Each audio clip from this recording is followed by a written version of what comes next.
Many Canadians are choosing to pay off debt rather than contributing to an RSP. It's not always easy to keep setting aside money for the future when money is tight, but that decision can take its toll later on down the road. It's the time of year when banks are pushing you to save for retirement, though millions of Canadians just aren't anymore. There is this fear that perhaps they should be using extra money to pay down debt instead of save for an RSP. We feel that that's somewhat misguided.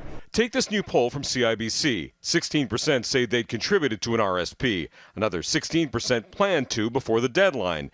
But an overwhelming 54% say it's not in the cards. Researcher Hugh McKenzie says household incomes often just don't allow for retirement savings.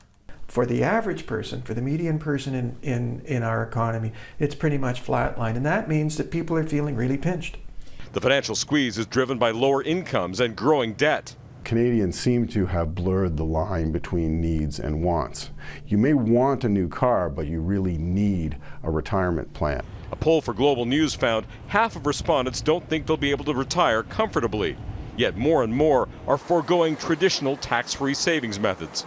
It's hard to get people excited about the idea of contributing to an RRSP if they know that a significant proportion of the earnings in that RRSP are going to go to a mutual fund manager rather than contributing to their retirement income.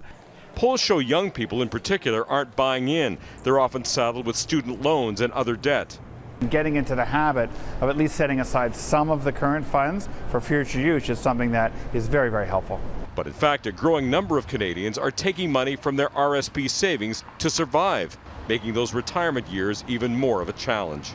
You may have to continue working and finding a job that, even on a part-time basis, to supplement your needs. The picture then not so good for a lot of Canadians, and some experts say the answer is balance. Cutting debt, increasing savings where you can, and for young people, starting to save something, even small, as early as possible. Crystal. All right, thank you, Sean. And Sean, we'll have much more on your retirement plans and money questions tomorrow during a town hall at globalnews.ca. It begins at 1 o'clock. Make sure to join him for that.